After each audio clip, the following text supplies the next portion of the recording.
es etólogo certificado para el Consejo Nacional de Certificación en Medicina Veterinaria y Zootecnia con CERVET. Muchas gracias, doctor. Bienvenido por estar el día de hoy con nosotros. Mandan saludos desde Chile, desde Bogotá. Muchísimas gracias a todos por estar aquí con nosotros. Y bueno, doctor, pues le paso el comando para que pueda presentarse y pues pueda dar inicio con su presentación. Muchas gracias y buenas noches. Gracias. Saludos desde lugares lejanos. Como dice ahorita, estoy viendo que en Bogotá, Chile, por ahí hay algunos otros amigos que se conectaron. Pues les agradecemos mucho. Y muchísimas gracias a todos por estar con nosotros. Listo, doctor, ya tiene el Listo. comando, el micrófono es todo suyo. Mucho éxito en la presentación. Muchas gracias, aquí vamos a estar. Muchas gracias. Excelente. Ok.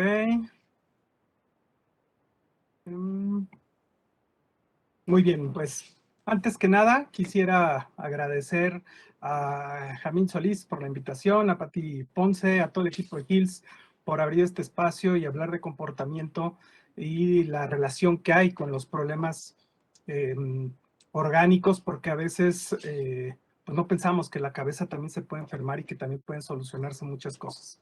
Entonces, vamos a estar hablando justamente de la relación que hay y de los tipos de problemas de eliminación que tenemos en los gatos y cómo el estrés puede afectar tanto a la parte urinaria justo como al comportamiento.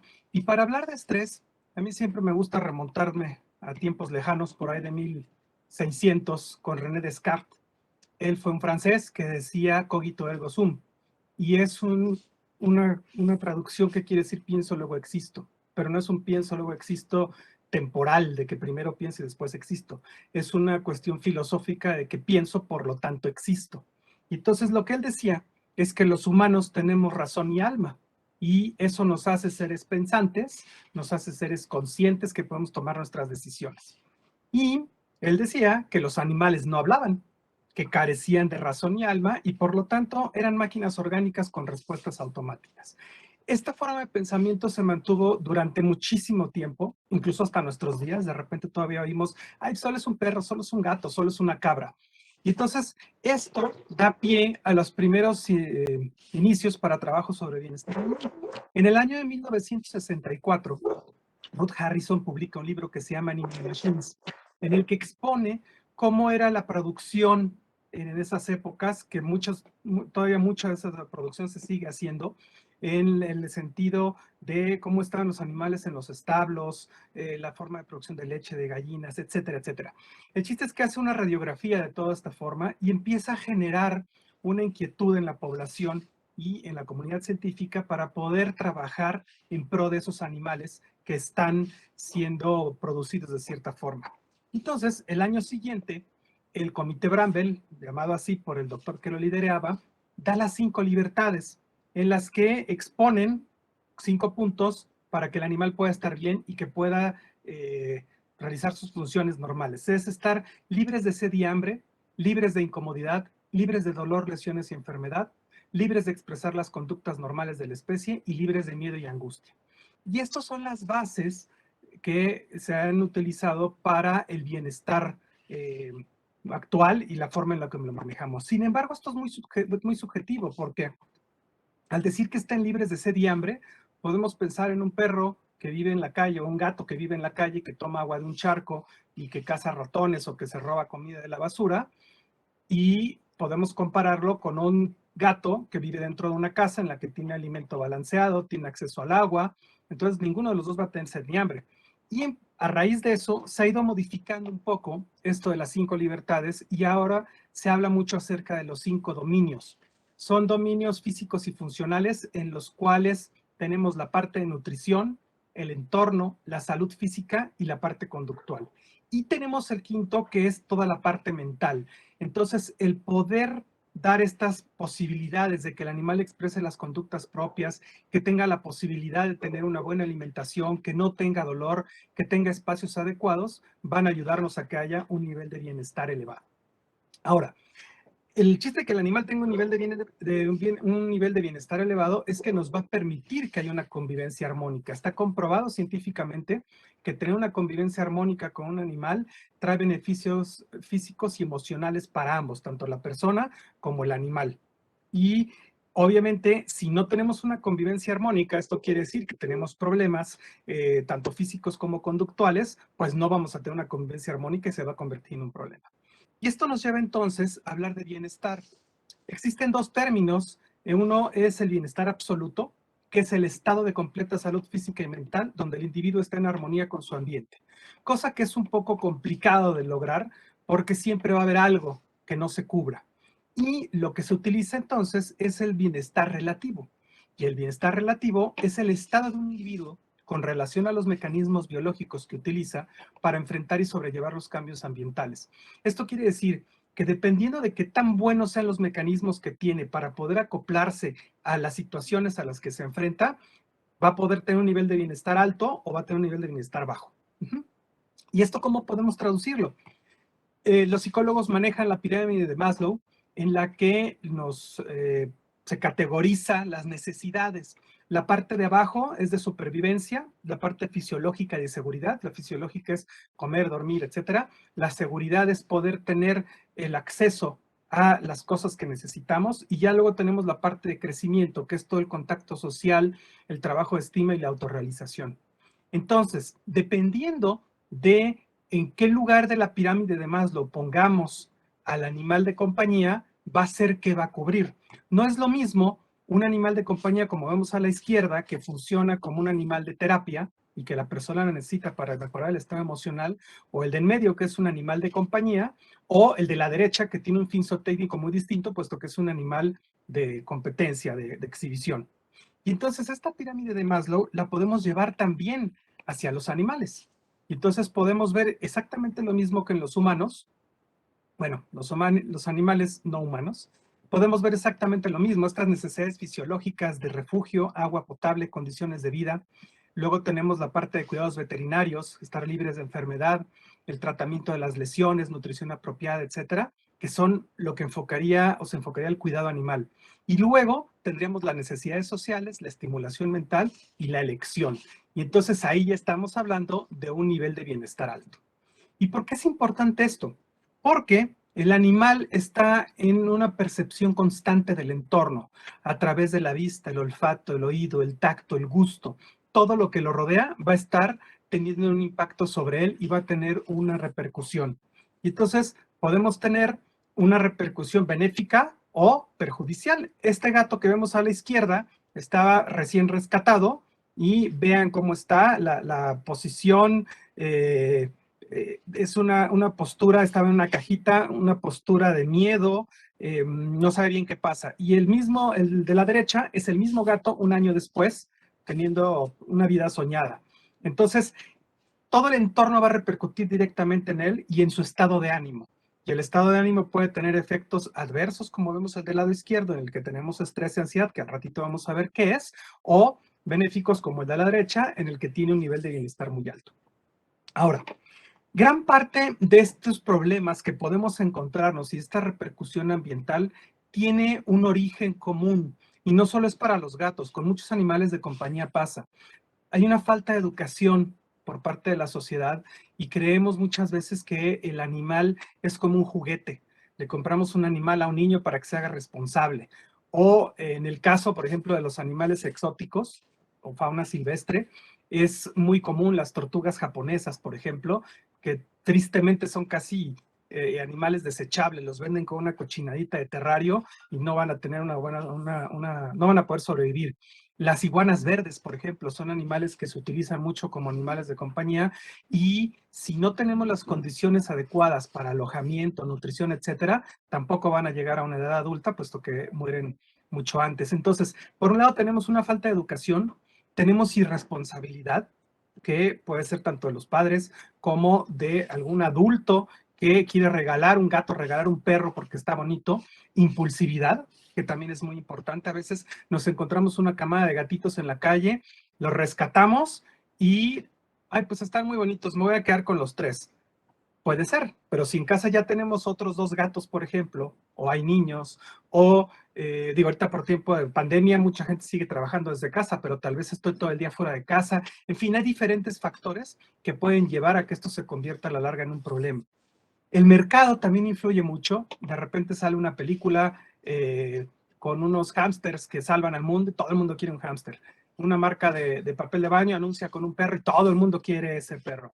Hay un anuncio por ahí también de una camioneta Chevrolet, de un gato que parece perro, entonces todo el mundo quiere lo mismo. Y eso, conjunto con la impulsividad, pues nos puede llevar a tener un animal en malas condiciones. Y pongo aquí un punto extra, que son los nuevos miembros de la familia. Es tristemente muy común que cuando van a hacer un bebé en casa, el perro, el gato, lo saquen por una falta de educación, por una falta de conocimiento y todas estas leyendas urbanas que hay alrededor de que le va a generar alergias, no van a poder cuidarlo, infinidad de cosas. Entonces, todo eso a lo que nos va a llevar es a que encontremos o a que tengamos problemas conductuales. Y se ha visto que el 80% de los animales que son abandonados, recolocados o eutanasiados es por problemas de conducta, que pudieran prevenirse si tratáramos esta parte preventiva de la falta de educación, la impulsividad, etc. Ahora, aún teniendo todo este conocimiento, tener un animal adecuado a nuestro estilo de vida y demás, siempre podemos tener problemas conductuales, nadie está exento de presentarlos. Y vamos a enfocarnos específicamente hacia el miedo, la ansiedad y el estrés, que es el reflejo y cómo se va a ver en toda esta parte de salud en el animal. Primero que nada, el miedo es una sensación de ansiedad provocada por la presencia de un peligro real o imaginario. Entonces el animal está sintiendo que algo le va a pasar y eso lo pone a la expectativa, que va muy de la mano con la ansiedad. La ansiedad es un estado mental que se caracteriza por una gran inquietud, nerviosismo e inseguridad, anticipándose a un peligro. Entonces van de la mano miedo y ansiedad.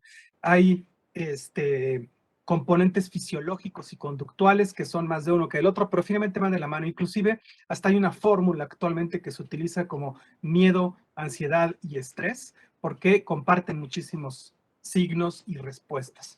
Luego tenemos estrés, que puede ser normal o patológico. Ahí tenemos a un gato que está persiguiendo un ratón y podríamos decir que es un tipo de estrés normal porque no sabe si lo va a atrapar. Es un estrés agudo. Ahora, ¿qué pasa si en lugar de que obviamente le esté cazando un ratón, le ponemos un láser, un pointer para que esté jugando? Entonces va a poder perseguirlo, pero puede llegar a un punto en el que se frustre porque nunca lo atrapa.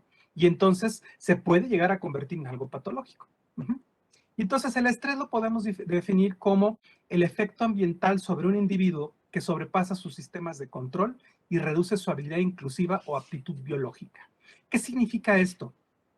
Es cómo puede el individuo hacerle frente a estas cosas que hay en el ambiente y qué tan exitoso va a ser para poder seguir viviendo y poder traducir o poder pasar sus genes a las siguientes generaciones. La habilidad inclusiva o aptitud biológica se reduce a el poder sobrevivir, reproducirse y que haya descendencia fértil. Entonces, la imagen que vemos aquí del gato con una bata y todo peinado, puede ser que sea un gato que está acostumbrado a que lo bañen y a la hora de tomar la foto, pues le hicieron ahí su peinadito mohawk y pues no le pasa nada más porque está habituado a eso. O puede ser un gato que en su vida le ha tocado agua y que se estresa demasiado y entonces ahí sí vamos a tener un efecto adverso.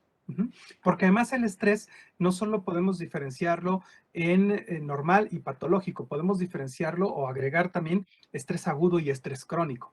El estrés agudo es una fase de alarma, de alerta para huir de algún peligro.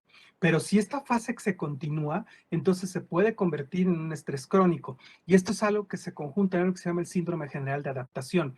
Vamos a suponer un gato que es abandonado en la calle. Ya no lo quieren en casa por algún problema de eliminación que ahorita vamos a ver. Lo echan a la calle y en el momento que cae y que está en la calle, empieza a ver cómo puede huir, dónde se refugia y está en un estado de estrés agudo. Si nadie lo rescata y puede refugiarse y está en algún lugar, va a empezar a vivir en la calle. Y entonces ese nivel de estrés va a convertirse en un estrés crónico, porque va a tener que estar huyendo de la gente que le avienta cosas, va a tener que estar buscando comida, literalmente a vivir al día, no va a saber que al día siguiente va a poder hacer las cosas. Y si no es exitoso en poder acoplarse a eso, entonces llega una fase de agotamiento y el animal puede morir. Entonces, esa es la importancia de poder entender cómo funciona el estrés y qué es lo que está generando en el individuo. Ahora, tenemos también el dolor. El dolor es una sensación aversiva, localizada y subjetiva. Ahí vemos a un gato peleándose con un cocodrilo que le puede estar mordiendo el cuello, y entonces sería justamente esta sensación. Y podemos tener una combinación en la que tenemos el sufrimiento, en donde hay una serie de sentimientos subjetivos desagradables e indeseables que provocan aversión. El sufrimiento generalmente es un estado mental que tiene que ver con los estados de estrés, de ansiedad y de miedo, que tienen un impacto físico, pero que se manifiestan de manera mental. Y un punto extra que podemos también meter dentro de estas definiciones es el maltrato, que son acciones que causan dolor o estrés innecesario a los animales.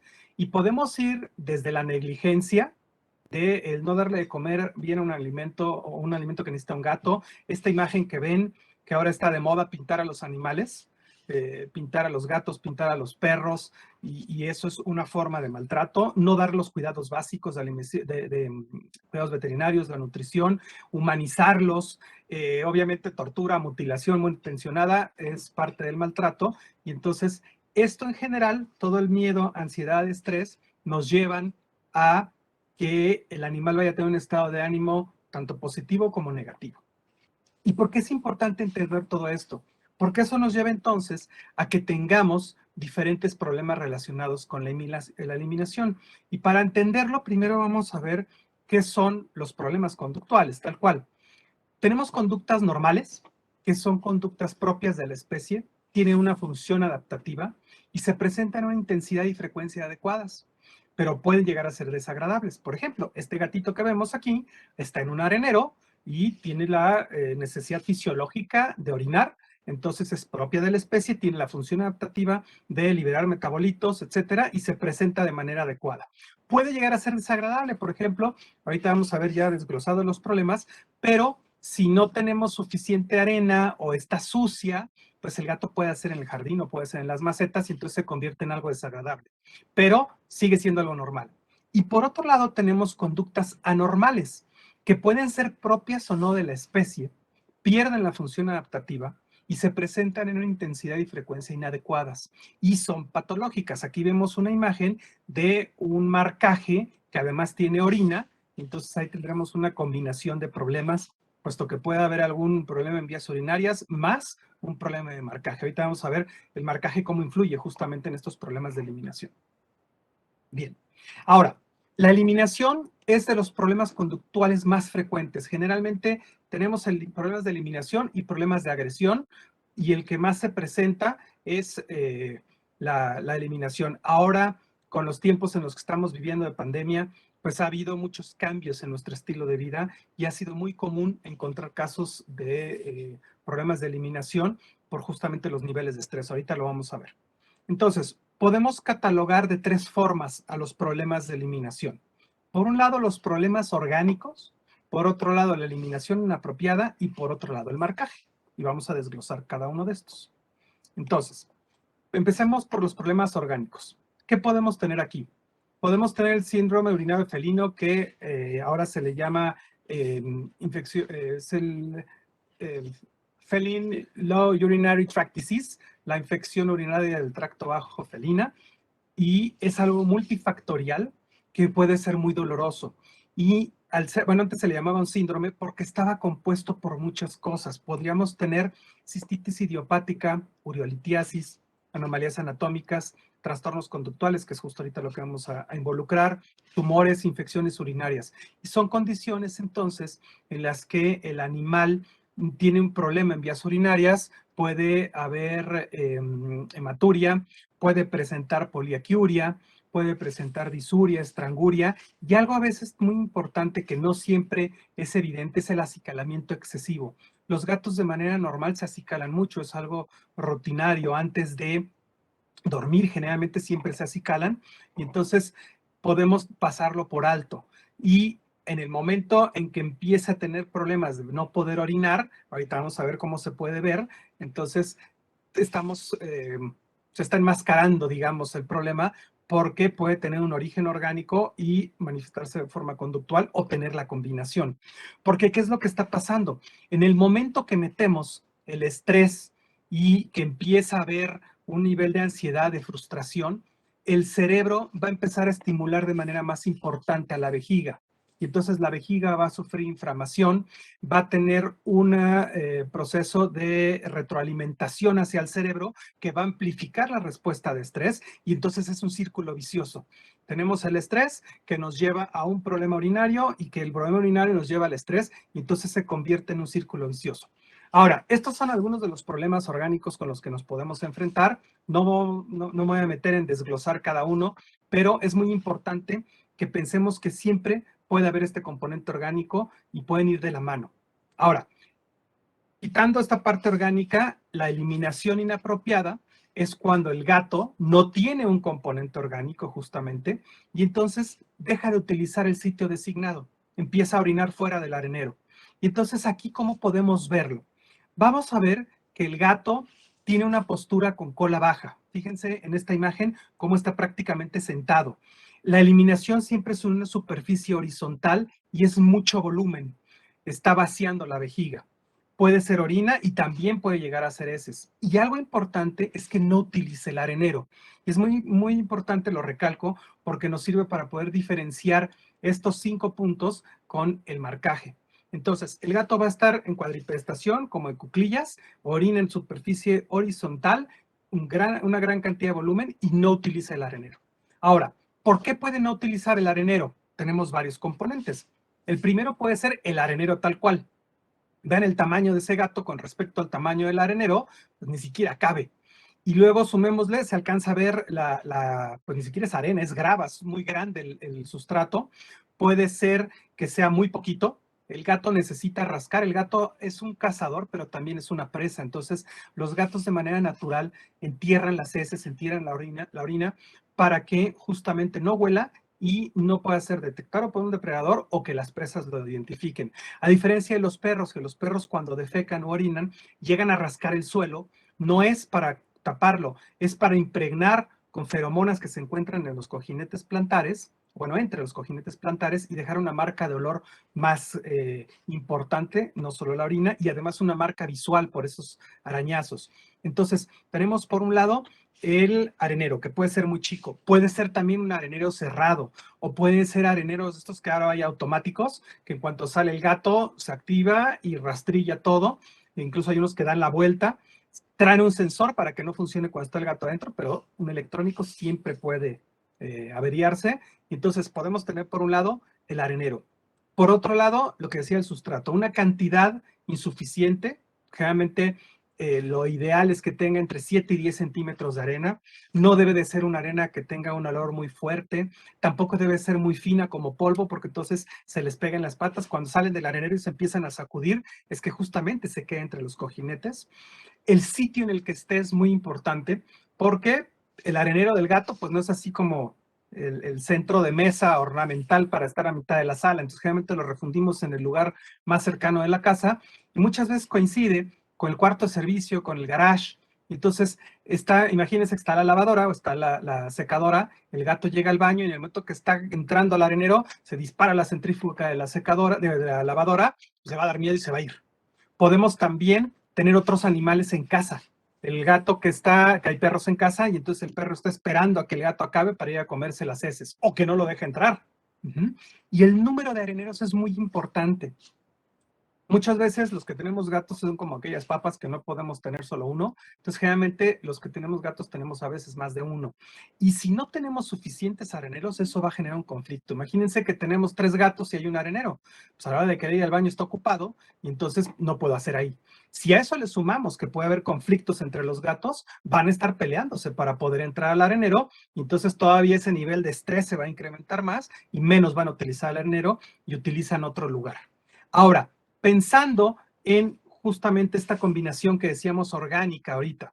Imagínense que el arenero está en buenas condiciones, tenemos suficiente cantidad de arena, está bien colocado, no pasa nada por ese lado. Pero el gato tiene urolitiasis, por ejemplo, o alguna obstrucción.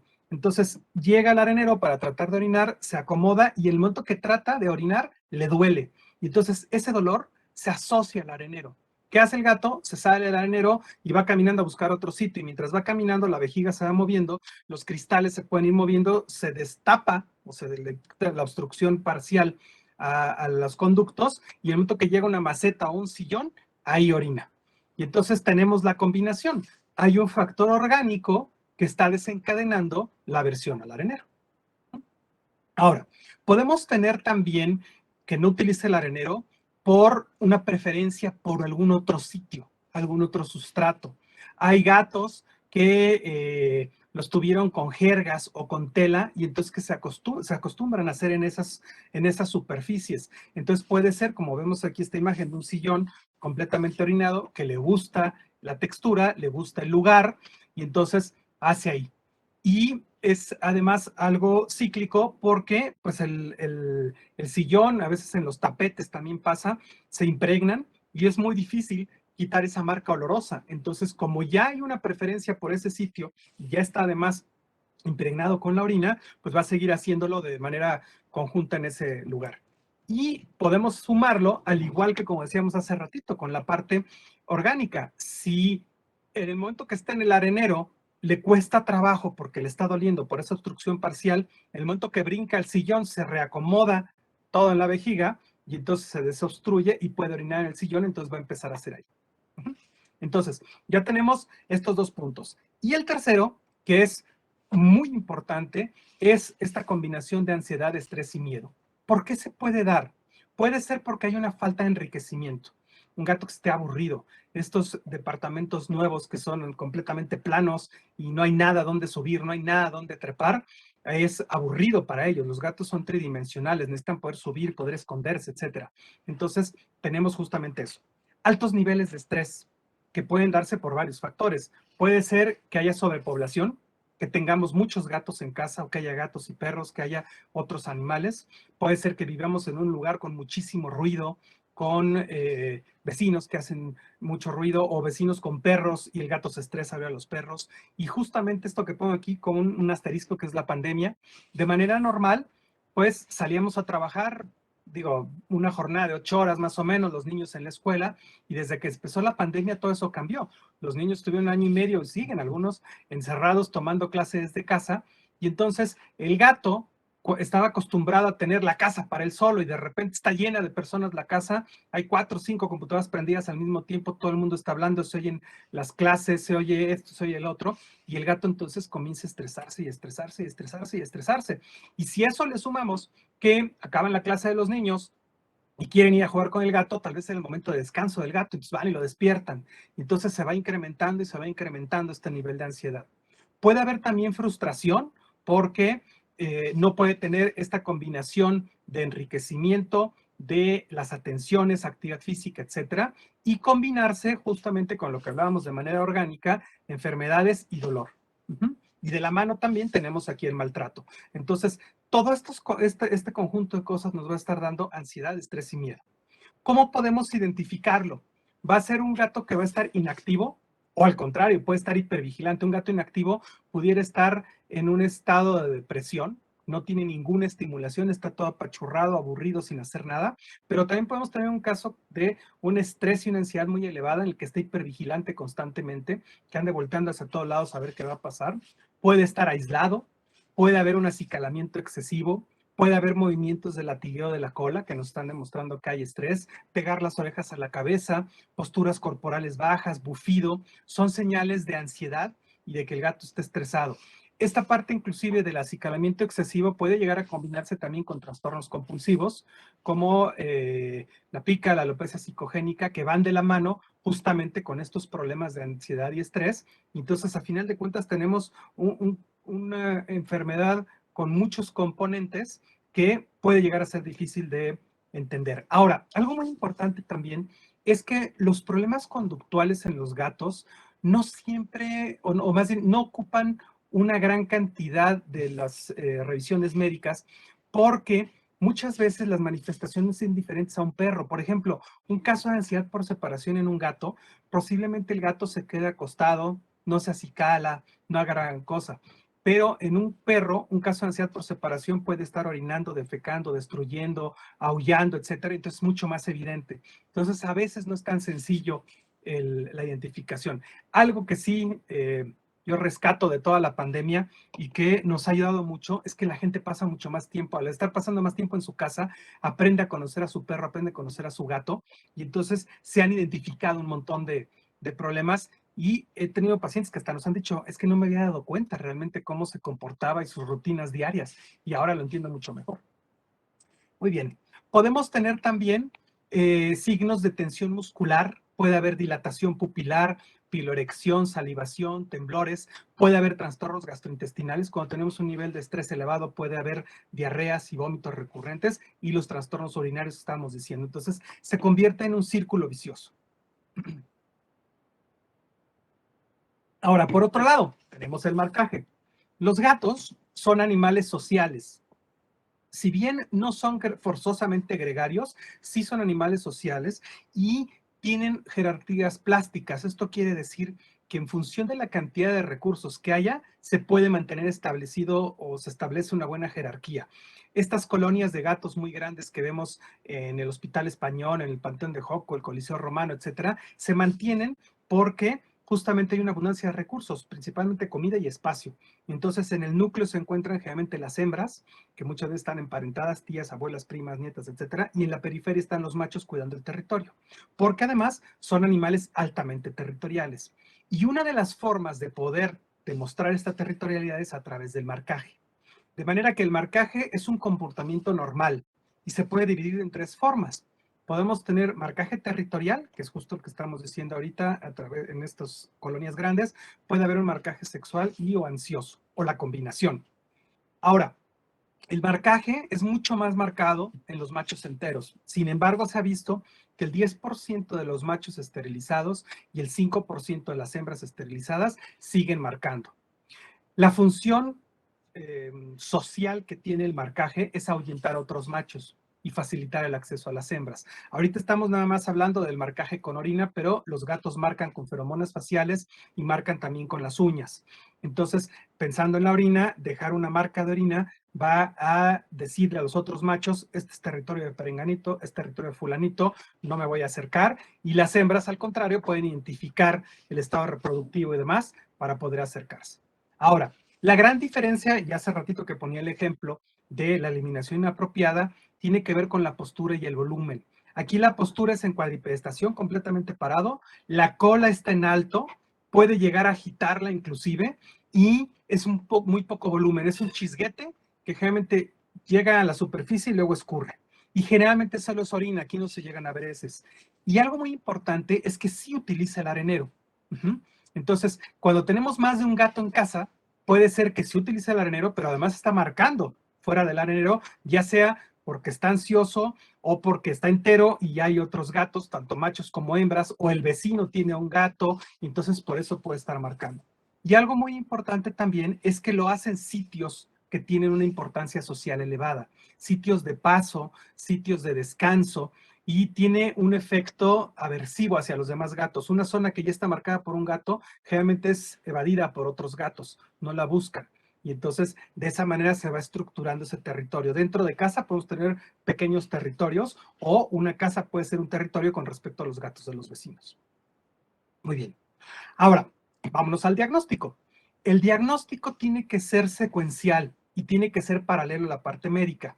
Entonces, partimos de este cuadro en el que tenemos la eliminación inapropiada y desglosamos la parte médica y la parte conductual. La parte médica es lo que veíamos hace ratito, en el que podemos tener diferentes afecciones. Y la parte conductual se divide en marcaje y la eliminación inadecuada. El marcaje lo podemos dividir en marcaje sexual, territorial o ansioso, y la eliminación inadecuada puede ser por aversión, tanto al arenero, a la arena o al sitio donde está el arenero, o por preferencia de sustrato o de ubicación. Y tenemos el tercer componente, que es la ansiedad. ¿Cómo podemos llegar a estos diagnósticos? Para la parte médica, primero que nada, un examen físico es fundamental. Se puede utilizar imagenología, rayos X, ultrasonido, para poder identificar si hay urolitos o alguna cosa así, y por supuesto estudios de laboratorio, hemograma, bioquímico, ureanálisis, nos va a estar dando una imagen de cómo está el animal, y entonces podemos ver ahí, si encontramos cristales en la orina, pueden ser sugerentes a que hay urolitos, y hay algunos urolitos que se pueden ver con ultrasonido, otros con rayos X, entonces ahí podríamos identificar qué es lo que hay para poder tratarlo de manera adecuada. Respecto a la parte conductual, ¿cómo podemos hacer el diagnóstico? Hacemos una evaluación completa del ambiente. Es una casa, es un departamento, son varios pisos. ¿Cuántos individuos hay? No es lo mismo tener 2 gatos a tener 6 o tener 8. ¿En qué contexto se está dando? Puede ser que justamente cuando los niños acaban sus clases y se desconectan y andan persiguiendo al gato para jugar, se huye y va y se orina en una cama, por ejemplo. El tipo de postura que está teniendo, si es como este que vemos en cuclillas o está completamente parado, el volumen con lo que estábamos diciendo, si son las gotas por el chorrito o el chisguete, o si está vaciando la vejiga, en qué sitios está sucediendo, si es en un sillón, si es en la puerta, por ejemplo, de entrada de la casa, en la sala, sitios que tienen una importancia social alta. Y algo fundamental, identificar particularmente a los individuos, porque muchas veces antropomorfizamos y entonces la familia dice, no, yo creo que es perenganito, tienen, no sé, 4 gatos, no, yo creo que es el Bobby, porque siempre me hace cara fea y como que la trae contra mí, y yo creo que es el que está orinando. Y puede ser algo muy subjetivo, entonces se pueden utilizar varias formas. Realmente cuando es un problema de orina, es como si fuera CSI, le damos fluoresceína al gato, que puede ser intramuscular, puede ser subcutánea, puede ser tomada, y después con una lámpara negra vemos los sitios de orina. Entonces supongamos que tenemos 3 gatos, hacemos eso una semana para cada uno, con espacio entre uno y uno para que se libere lo que haya, y entonces en donde salga fluorescente, ese es el culpable. En el caso de las heces, lo que hacemos es darles crayola rayada.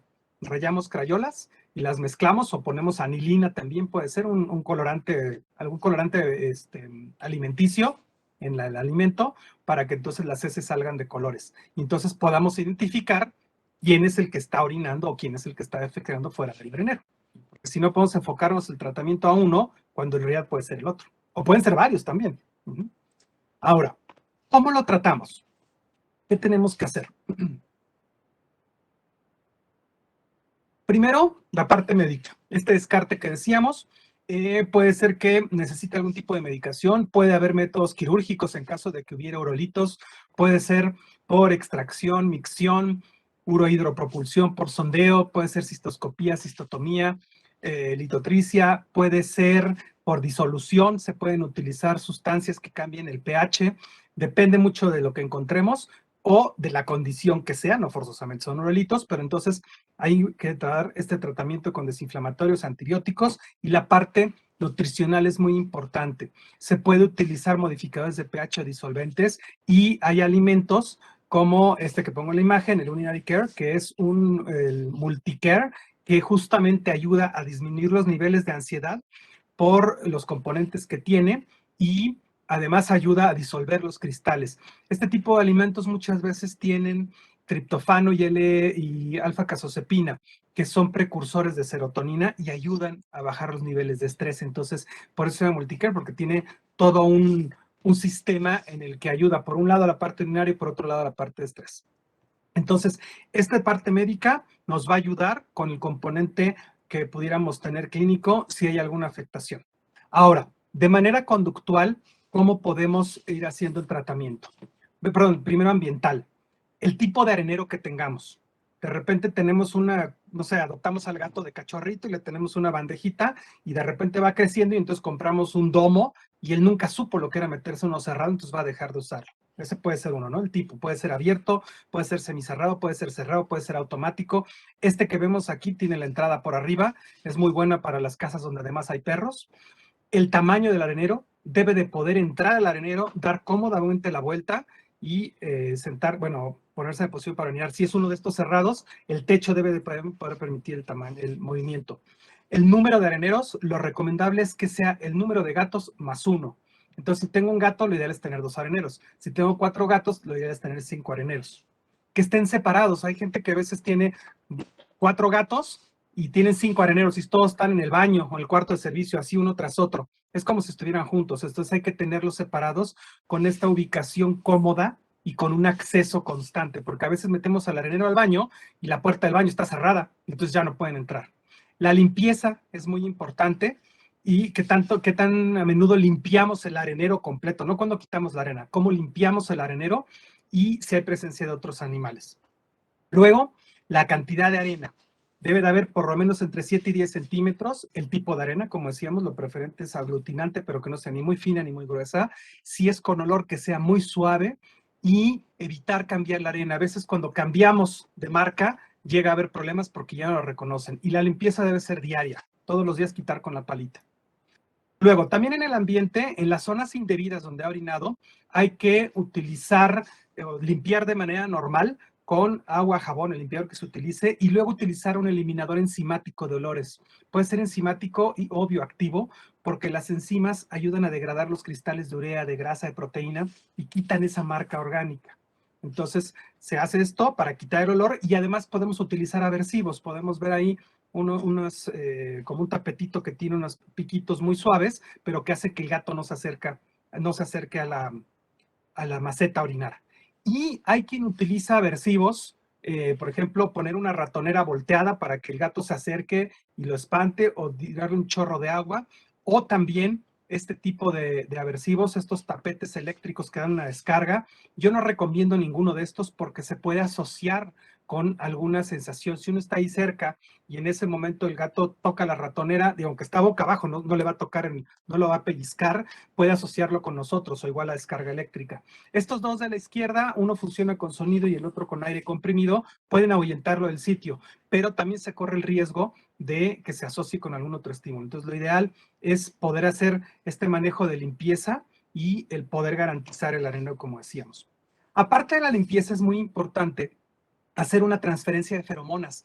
Vemos ahí el gato restregándose, está marcando con feromonas faciales, tomamos una gasa y le limpiamos toda esta zona. Puede ser también una toallita para limpiar lentes, una toallita para desmaquillarse, y con eso vamos y lo untamos en el sitio donde está orinando para que ya haya una marca olorosa a través de las feromonas faciales e inhiba al marcaje con orina. Lo mismo se puede hacer con las feromonas sintéticas. Un producto muy conocido es el Feliway. Además, mejora la alimentación, el juego, baja los niveles de ansiedad, y al ya dejar impregnada esa zona con las feromonas, entonces se reduce el riesgo de que marque o que esté orinando, porque ya hay una sensación de familiaridad. Ahora, conductualmente, ¿qué hacemos? Cambiamos la función social del sitio. En lugar de que sea un sitio de tránsito, lo podemos cambiar a que sea de descanso, de alimentación, etcétera. Podemos también trabajar mucho en recompensarlo. En el momento en el que el gato está orinando o defecando en el arenero, premiarlo. Y sobre todo no castigar, porque muchas veces el castigo se asocia a la persona. Y entonces puede haber castigos a destiempo, irregulares, inconsistentes, que van a generar miedo hacia nosotros. Esta imagen del lado izquierdo que ven con el cascabel, se le puede poner un cascabel al gato para que podamos saber en dónde está, y en el momento que se acerca a la zona donde está orinando, entonces involucraron algo diferente. Pero evitar el castigo, porque el gato hace la conducta, lo castigamos, él se estresa, nos evita, y entonces puede hacer la conducta escondidas, o nos evita simplemente porque nos tiene miedo, y entonces justamente se incrementa la conducta y se puede incrementar el miedo y se hace un círculo vicioso. Además, conductualmente podemos darle una muy buena estructura de vida. Y aquí vemos dos niños con dos gatos. Cuando hay más de una persona en casa, hay que ponerse de acuerdo en cómo va a ser el trato. Todos los manejan de la misma forma para que siempre sepan qué esperar de uno. Y eso, aunado a una rutina estable, una rutina confiable de vida, les va a dar predictibilidad, y eso va a bajar los niveles de estrés. Y una de las mejores formas de bajar los niveles de estrés es a través del enriquecimiento. Podemos darles espacios en alto, lugares para solearse, lugares de observación, juguetes, estimulación a través de esencias. Podemos darles también juguetes muy simples. Por ejemplo, aquí ven un tubo de papel de baño. Les podemos dar pasto para que estén marcándolo, masticándolo. Ayuda también a quitar bolas de pelo. Agua en movimiento. Los gatos de por sí no toman agua, entonces es importante que haya una estimulación. Podemos poner una fuente o podemos poner agua en la que él esté siendo estimulado, por un lado para tomar agua, y por otro lado también como una forma de enriquecimiento. Podemos también hacer cosas muy sencillas como poner cajas de cartón para hacer túneles, rascadores para que haya justamente esta opción de marcar con las uñas y desgastarlas también sin que vaya a haber este marcaje con orina. Los rascadores deben de ser accesibles, seguros, funcionales. Hay un montón de texturas. Luego tenemos un rascador así que se está cayendo a pedazos, va a estresar más al animal. Entonces hay que cumplir con esto. Y de manera tanto conductual como orgánica, podemos estimularlos. Hay un montón de esencias que pueden ayudarnos, como el catnip, la lavanda, la manzanilla, el orégano, el tomillo. Podemos utilizarlo en todas estas zonas de enriquecimiento y vamos a darle rastros para que esté buscando, que esté entretenido. Y también de manera conductual y orgánica podemos utilizar medicamentos, podemos usar alopatía, podemos utilizar las feromonas sintéticas, el CBD que está de moda ahora, como está regularizado o ya es legal como uso médico, todos lados lo venden, por eso pongo esta foto así como de dudosa procedencia. Cuando lo hagan, así igual que uno de estos medicamentos, tiene que ser con alguien que sepa y que esté capacitado. Se puede utilizar también aromaterapia para buscar estados de relajación, de calma, y además combinado con musicoterapia no solo es un efecto fisiológico, también se busca un efecto de condicionamiento para que el gato asocie el olor y el sonido con situaciones agradables. En fin, hay varias formas de poder disminuir esos niveles de ansiedad y también de controlar justamente esto. Uno de los medicamentos más usados para los problemas de eliminación es la fluoxetina, que ayuda por un lado a controlar justamente la emisión inadecuada y por otro lado baja los niveles de estrés. Ahora, lo ideal es poder prevenir. ¿Y cómo podemos prevenir? Tener una estimulación adecuada en todas las etapas de vida, desde que son cachorros, juveniles, adultos, gerontes. A veces es muy común encontrarnos con familias que no, es que el gato ya no juega porque es un gato grande y tiene 8 años, ¿no? Si hay una estimulación correcta, va a poder seguir haciéndolo y va a poder tener justamente eso. La estructura de grupo va a ser muy importante. Decíamos que los gatos son sociales, pero no forzosamente gregarios. Entonces, si no tengo suficientes recursos, y no me refiero solo al recurso monetario, el espacio y la infraestructura para tener más de un gato, pues me quedo con uno, no tengo que tener 8 gatos. El enriquecimiento que decíamos hace ratito. Y algo muy importante, el manejo de bajo estrés. Tener respeto hacia el gato. El gato duerme un tercio del día, más o menos. Entonces, conocer sus rutinas, saber a qué hora está jugando, saber a qué hora está descansando, para que entonces podamos involucrarlo, darle actividad física diaria, alrededor de unos 10, 15 minutos es muy bueno, para que entonces bajemos esos niveles de estrés, esos niveles de ansiedad, respetemos sus horarios, respetemos las conductas propias de la especie y entonces se mantenga bajo ese nivel de estrés, que no haya frustración y que tengamos un gato con un bienestar alto. Y además, clínicamente podemos esterilizarlos. Al esterilizar vamos a evitar que estén saliendo, evitamos que pueda haber marcaje también. Y de la mano con esto van las revisiones médicas, hacerlas de manera amigable. Aquí vemos una imagen en la que están revisando al gato y está comiendo, y además la superficie de la mesa de exploración tiene un pedazo de alfombra para que no esté fría, para que no se derrape, y entonces los vamos habituando a todo esto. Junto con esta parte médica, no podemos dejar de hablar de la nutrición, y el dar una buena nutrición es fundamental. No es lo mismo alimentar que nutrir. Entonces hay un montón de dietas muy buenas que nos pueden servir para esto y estimular mucho la toma de agua. Muchas veces, con esto que decíamos que no toman tanta agua, podemos inclusive en los alimentos húmedos agregar todavía un poco más de agua para que haya una ingesta bastante alta de líquido y prevengamos que haya estos problemas. Bien, ¿qué podemos concluir? Lo ideal es poder prevenir y tratar oportunamente para mejorar la calidad de vida. Y esta mejora en la calidad de vida se puede dar a través de la educación y llegar a la tenencia responsable. La tenencia responsable es un conjunto de prácticas en las que justamente está la nutrición, la reproducción, la medicina preventiva, la medicina terapéutica, la parte de bienestar, etcétera. Y entonces justamente nos va a ayudar a que haya un nivel de bienestar elevado. Y esto nosotros lo llamamos el trinomio de bienestar. Si yo tengo un animal que tiene un nivel de bienestar alto porque está en armonía con las personas con las que vive, tiene una buena nutrición, los niveles de estrés son bajos, etcétera, el nivel y la familia van a tener un nivel de bienestar alto. Y entonces la sociedad, por consiguiente, también tiene un nivel de bienestar alto, puesto que si es lo contrario y el animal puede haber sido no querido o hay un montón de problemas de conducta, orina por todos lados, agrede y demás, va a romperse ese núcleo familiar y posiblemente quede en la calle. Y entonces empieza también a generar un problema en la sociedad porque afecta a la salud pública, la seguridad etcétera. Muchas gracias.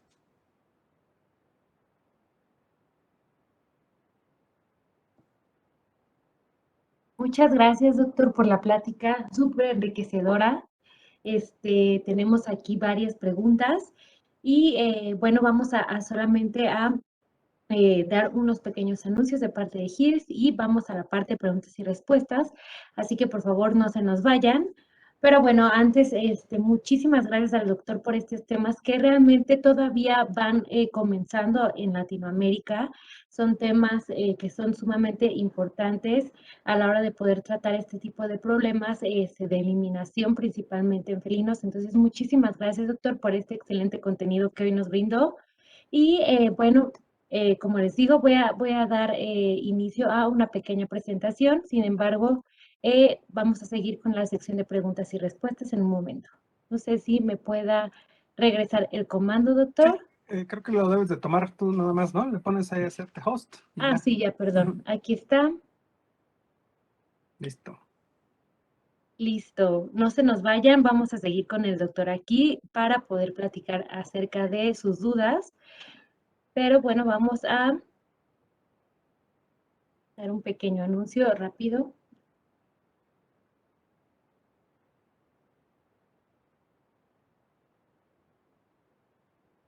Bueno, pues hablando justamente de las dietas del tracto urinario, pues queremos hacer énfasis acerca del manejo nutricional del paciente con enfermedad del tracto urinario felinos, que justamente nos platicaba el doctor hace un momento de lo importante que era. Y bueno, pues tenemos estas opciones, tenemos muchas más opciones dentro de GIRS, pero uno de nuestros principales alimentos nutricionales enfocados totalmente a problemas relacionados con estrés, ese de multicare estrés, que bueno, pues nos va a dar apoyo para reducir la tasa de signos concurrentes de las enfermedades del tracto urinario felino, nos va a ayudar a disolver los cálculos de estruvita y nos va a disminuir el riesgo de cálculos de tapones de estruvita concurrentes y cálculos de oxalato de calcio. Este producto tiene como beneficios clave, pues el L-triptófano y la caseína hidrolizada, que cómo nos va a ayudar, bueno, pues nos va a ayudar a controlar el estrés y el comportamiento relacionado al estrés. ¿Para qué está indicado este producto? Bueno, pues para pacientes con problemas del tracto urinario, para disolución de estruvita, urolitiasis de estruvita, nos va a ayudar a reducir la recurrencia de oxalato de calcio y de cristales de estruvita, así que bueno, pues lo vamos a poder usar sin ningún problema también de por vida. Y bueno, este alimento no está recomendado para gatitos en crecimiento ni hembras gestantes y lactantes. Y bueno, nada más para hacer un pequeño recordatorio, tenemos nuestro siguiente foro el miércoles 17 de noviembre, acerca justamente de temas relacionados con tracto urinario y renal, en donde tendremos ponentes de talla internacional que nos van a estar apoyando, hablando de temas sumamente interesantes para nosotros como médicos veterinarios.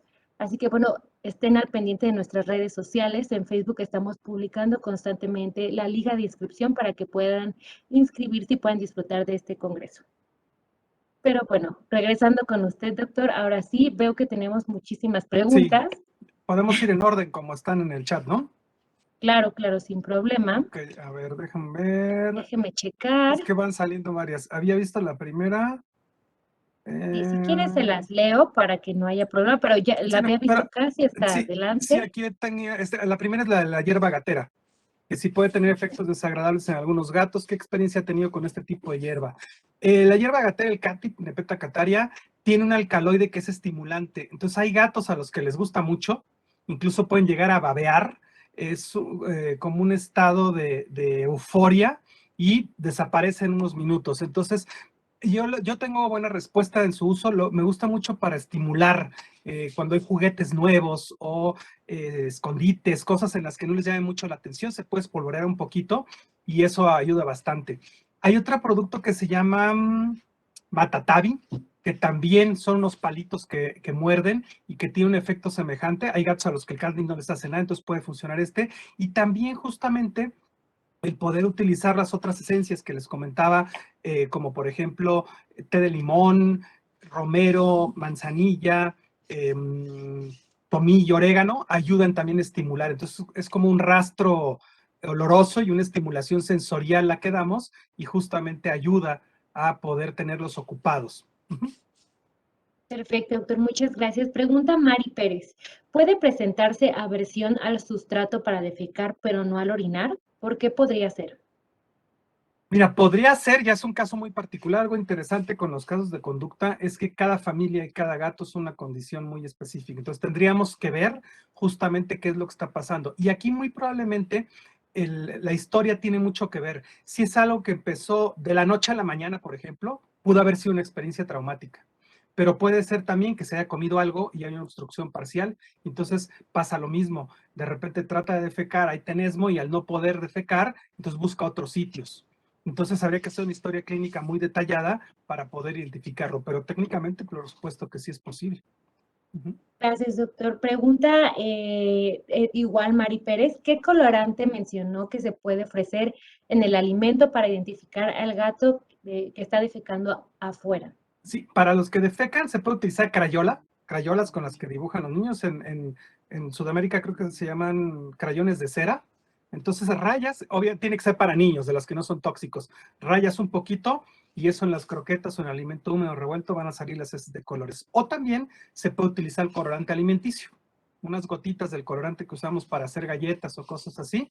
Y entonces, obviamente no se lo damos a todos los gatos, vamos a dar de uno por uno. O en el caso de las heces, pudiera ser nada más darle a uno, por ejemplo, rojo, a otro verde y a otro azul.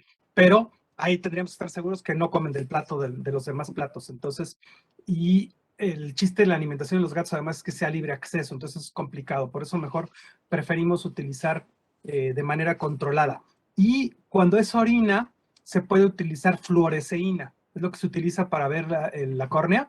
Entonces, se puede dar intramuscular, subcutánea o en tiras, las tiras que se pegan en el ojo, se meten dentro de una cápsula de grenetina y se la damos. Muchas gracias, doctor. También preguntan, ¿con qué es recomendable lavar el arenero al retirar toda la arena? El lavado debe de ser agua y jabón nada más. Ahí, por el contrario de los lugares en donde está orinando de manera inadecuada, no utilizamos los eliminadores enzimáticos, porque si limpiamos con eliminadores enzimáticos, entonces vamos a quitar la marca de olor y ya no va a ser atractivo. Entonces, simplemente agua y jabón, secar y volver a poner la arena o rellenar, depende de cómo sea. Muchas gracias, doctor. Pregunta Citlali Santiago. ¿Qué opina sobre el uso de gabapentina para reducir la respuesta de miedo en consulta o a algún baño? Es estupenda, se puede utilizar a varias cosas, se puede utilizar la gabapentina, se puede utilizar trazodona, clonidina, hay varios medicamentos y es una parte cultural que tenemos que hacer con las familias de nuestros pacientes. Inculcarles que la visita al médico no siempre va a ser lo más agradable. Si podemos desde cachorro socializarlo y que la visita a la clínica sea agradable, perfecto, pero si no, mejor tenerlo medicado, se puede combinar con feromonas, con musicoterapia, con aromaterapia, para que entonces la visita al médico sea lo menos estresante posible. Ahora existen ya centros especializados en medicina de gatos que tienen las feromonas conectadas 24 horas del día, no hay perros, las salas de espera están diseñadas para ellos, el tono de luz o la intensidad de luz es tenue, hay música ambiental, varias cosas que nos ayudan a que estén mucho más relajados y el tratamiento farmacológico, por supuesto, yo lo recomiendo mucho, no solo para la visita al médico, puede ser también para cuando van a llegar visitas a la casa, ahora que están regresando los niños a la escuela y la gente a trabajo presencial, para viajes, se puede utilizar, por supuesto. Muchas gracias, doctor. Pregunta Ángel Dorantes. ¿Cómo maneja la fluoxetina y si ha usado como acidificante la fenosopiridina?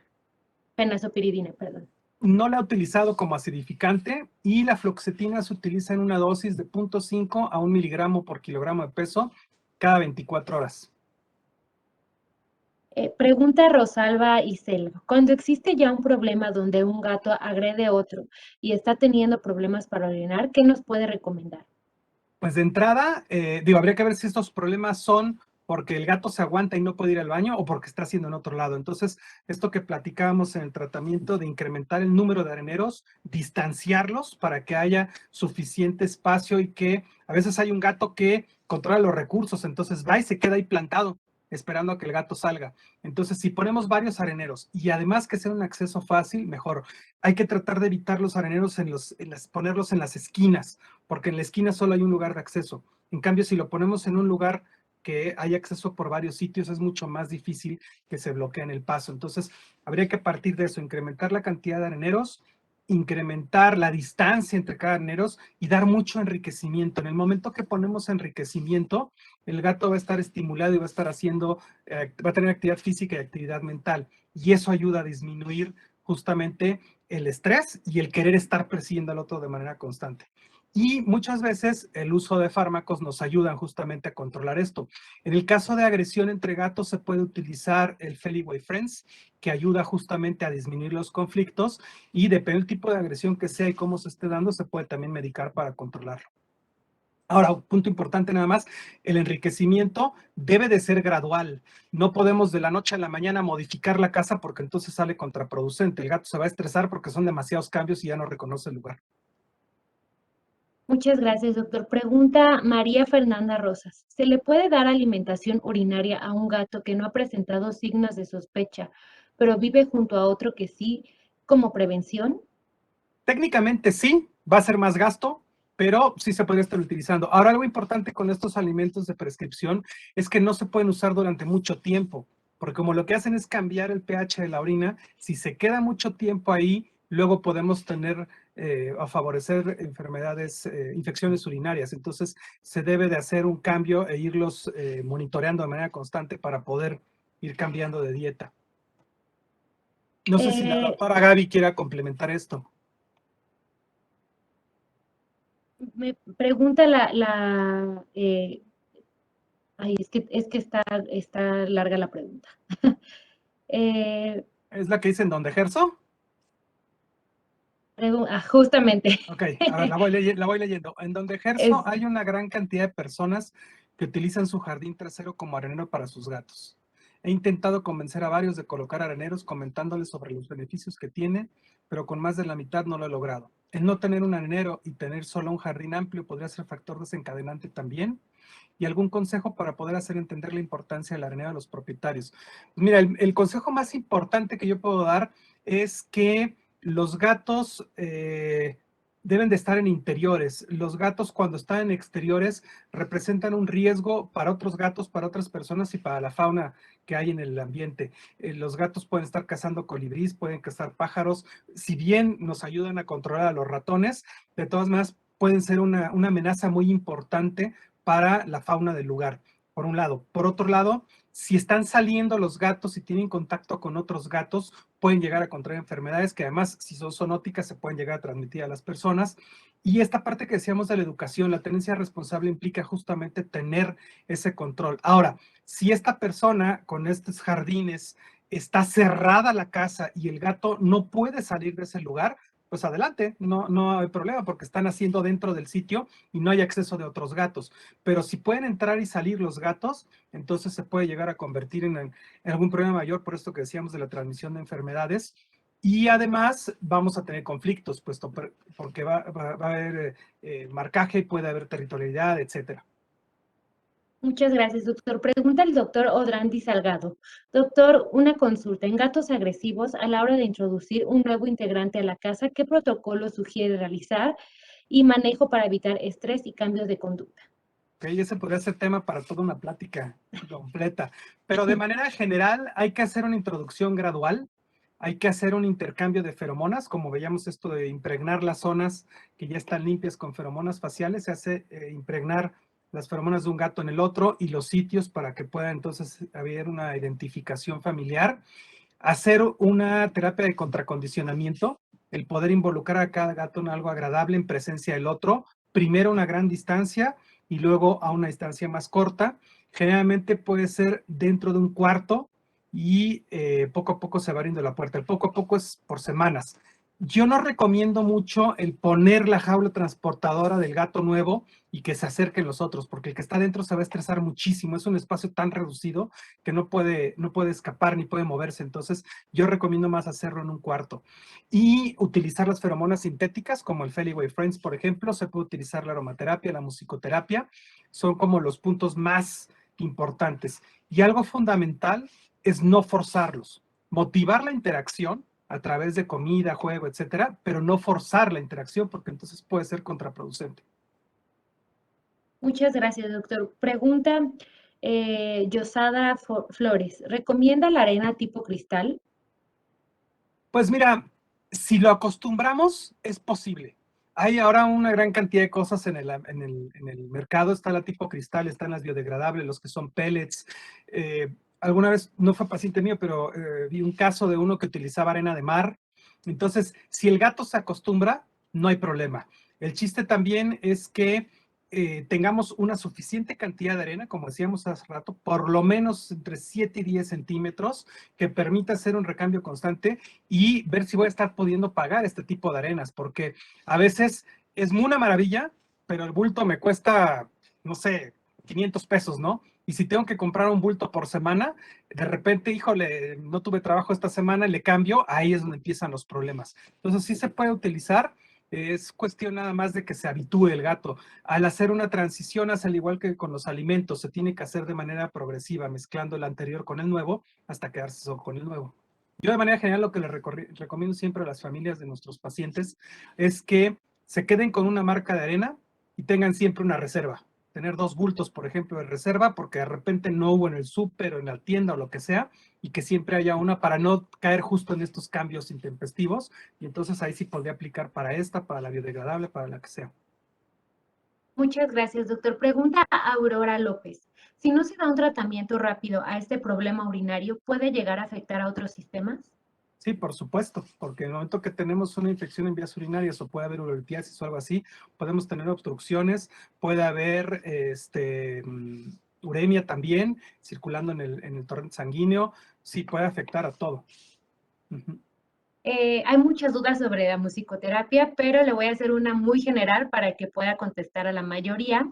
Y bueno, preguntan acerca de sobre musicoterapia. ¿Los videos que encontramos en plataformas de videos son útiles? ¿Qué podría recomendarnos? Sí, el chiste de la musicoterapia es que sea relajante. La musicoterapia funciona de la siguiente forma. Imaginen que las neuronas son como las vías de un tren. Y entonces el impulso nervioso son los vagones del tren y la locomotora. Si la música es relajada y calmada, la locomotora va a ir despacio y entonces los impulsos nerviosos viajan de manera más lenta, tendiendo a disminuir la temperatura, la frecuencia respiratoria, cardíaca, la presión arterial. Si por el contrario es música estruendosa, se va a incrementar y va a haber un efecto excitatorio. Entonces podemos utilizar música de yoga, música de meditación, música clásica. Hay un violonchelista que se llama David Tay, que hace música para gatos, entonces es música clásica y está mezclada con sonidos de ronroneos, de latidos de corazón, etcétera. Entonces, se puede utilizar este tipo de música. A mí me gusta hacer esa combinación de música con aromaterapia por el hecho, no tanto de la parte fisiológica de relajación, pero sí del condicionamiento, que el gato se acostumbre que ese sonido y ese olor implican algo bueno. Entonces tenemos un efecto doble, se condiciona a que eso implica algo bueno y por otro lado está el efecto relajante. Entonces los videos por supuesto que sí, y además hay gatos que se estimulan visualmente con una televisión, por ejemplo, ahora hay pantallas que son muy reales. Tengo unos pacientes que tienen es una pantalla inmensa en una pared y les ponen ahí imágenes de la selva y cosas así, entonces los gatos se la pasan ahí viendo y es muy entretenido y también es una forma de estimulación. Puede llegar a ser frustrante porque no los van a cazar nunca, pero puede ser también una forma de estimulación. Muchas gracias, doctor. Pregunta Samantha Bolaños. ¿Ha manejado el Aromacalm de Uh -huh, Dermocen? ¿Cómo le uh ha -huh. funcionado con el tratamiento de estrés y ansiedad? Sí, es una opción muy buena. El Aromacalm es un collar que tiene ácidos grasos esenciales y lavanda. Está diseñado es una marca dermatológica francesa, Dermocent, y funciona muy bien para mantener un estado de calma y tranquilidad. Existe este como Dermocent. El Feliway no lo hacen en collar, entonces se puede utilizar el Feliway en spray impregnado en el collar del gato. Hay que quitárselo, esparcirlo y luego volver a ponerlo. A mí me gusta mucho el Aromacam con esto y más cuando está combinado con un problema dermatológico porque los ácidos grasos ayudan a esto. Y por ahí hay otras marcas también que tienen combinación de feromonas y aromaterapia, entonces funciona muy bien. Y siempre y cuando el gato está acostumbrado a usar collar, porque de repente nunca ha usado el collar y le tratan de poner y es más estresante. Preguntan, doctor. Comenta que el alimento no se usa por un tiempo muy prolongado por la alteración del pH. ¿A cuánto tiempo se puede hacer el cambio de alimentación? Y no sé exactamente si quisiera Gaby, o si quisieras tú compartirnos esto, pero creo que son entre 2 y 3 meses lo que se puede usar y luego regresar al otro, ¿no? Ujú. Sí, sí, doctor, tenemos, bueno, justamente en este foro tendremos que, igual como dice el doctor, pues, tendríamos una hora de pláticas acerca del alimento, del manejo nutricional, acerca de pacientes así, pero bueno, tenemos varios tipos de productos enfocados al tracto urinario. Hay unos principalmente que estuve revisando las preguntas, que es enfocado únicamente para urolitiasis, que es el producto SD.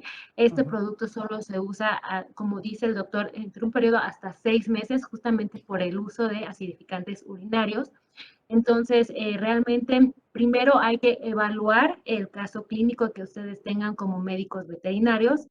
Eh, Más o menos nosotros tenemos un periodo en que se disuelven estos cristales de urolito en 7 semanas, entonces podemos ver ya un cambio clínico en la mascota. Sin embargo, hay que estarle dando un seguimiento adecuado al estar usando este tipo de nutrición. Entonces, antes de poder dar un periodo adecuado, siempre hay que saber antes el caso clínico que tenemos para que nosotros podamos hacer un buen uso de estos alimentos de prescripción médica, como dice el doctor. Y esto que Y dices del seguimiento es importantísimo porque si no reevaluamos, pues no sabemos cómo va, ¿no? exactamente, y bueno, pues en el caso de alimentos que preguntan mucho, que es que si tenemos SD, que es para cristales de estruvita, tenemos CD, para oxalato de calcio y estruvita, CD estrés, que está adicionado con L-triptofano y caseína hidrolizada, y tenemos CD más metabolic, que ayuda para estos pacientes que también tienen problemas de obesidad. Así que bueno, antes de poder hacer una recomendación, hay que evaluar exactamente qué caso nosotros tenemos. Y bueno, pues tenemos muchas más preguntas, Sí, eso veo. Ujú. tenemos muchas personas, ya nada más, una pregunta más para poder cerrar. Sé que este tema es sumamente importante y la verdad es que a mí también me encanta mucho esta área y sé que tendremos que hacer muchísimas más pláticas para ustedes acerca de comportamiento. Sé que muchos están interesados acerca de este tema, así que bueno, vamos a platicar más con el doctor para que podamos tener este tipo de acercamientos con ustedes. Pero bueno, vamos a hacer una última pregunta. Eh, en el caso de aromaterapia, ¿ha tenido problemas de asma en los pacientes? Pregunta Ángel Dorantes. No de asma, pero sí de aversión, porque la aromaterapia, para que funcione, tiene que ser primero que nada con esencias naturales. Para que funcione fisiológicamente, porque hay unas sustancias que se llaman terpenos, que son justamente los que inducen la relajación. Entonces, las aromas o las esencias naturales generalmente vienen concentradas. Entonces, si toman el gotero y se echan ahí media palma de la mano, se lo embarran y se lo ponen, el gato va a empezar a estornudar y va a ser muy aversivo y desagradable. Necesitamos tomar el gotero, voltearlo, limpiar y lo que quede en el dedo, eso es más que suficiente. Si lo utilizamos en un difusor, 1 o 2 gotas, cuando mucho.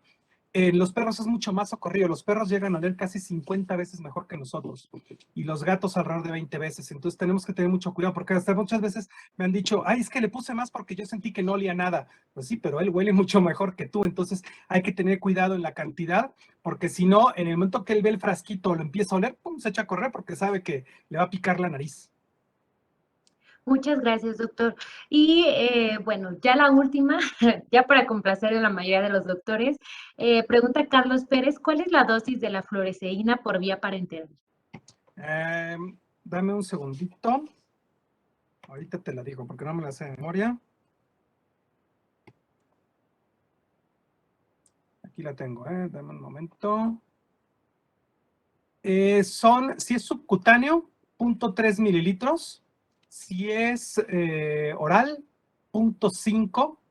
Y si se utiliza, esa es obviamente líquida, ¿no? Y si se utiliza en tiras oftálmicas, hay que cortar alrededor de 6 tiras oftálmicas y meterlas en una cápsula para que entonces se la pueda comer. Se los pongo ahorita en el chat si quieren.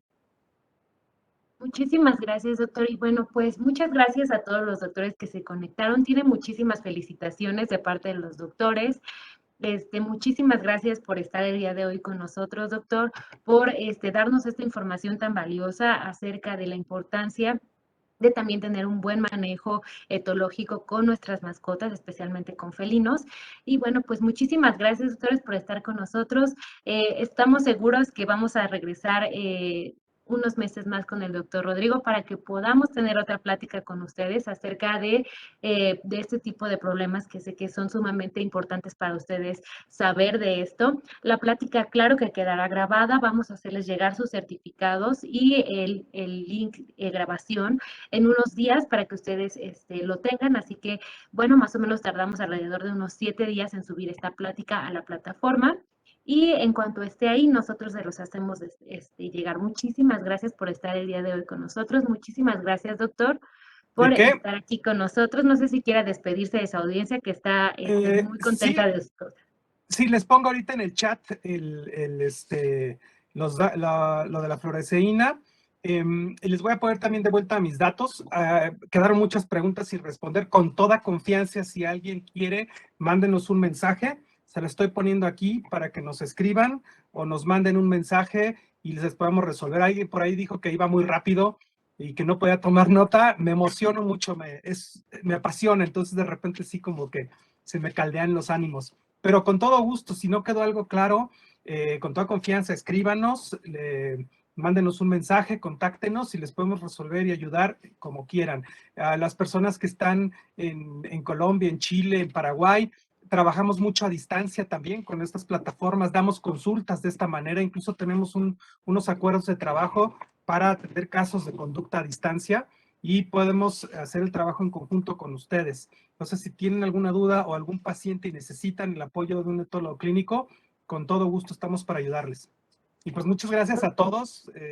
Estos espacios son fantásticos, ¿no? Porque son temas que están ahí, pero a veces como son tabú, ¿no? Tú ves un análisis o ves un hemograma y sabes que hay tal cosa, pero la mente es otro mundo. Entonces, el poder saber que influye es fundamental y el hacer esto, ¿no? Es un área muy joven de la medicina veterinaria y hay que hacer crecimiento, que se sepa que esto se puede trabajar.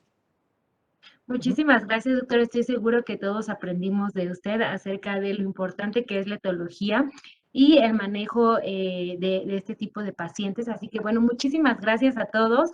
Muchísimas gracias a la doctora Gaby, que también estuvo aquí con nosotros. Y bueno, pues cualquier duda que también tengan, pueden hacérnosla llegar a través del correo gires@colpal, así que bueno, pues, o a través de nuestras redes sociales de Facebook pueden hacernos llegar cualquier duda y se las podemos estar resolviendo. Muchísimas gracias por estar el día de hoy con nosotros, que descansen. Gracias y buenas Hasta noches. luego, Hasta bye. luego. Muchas gracias.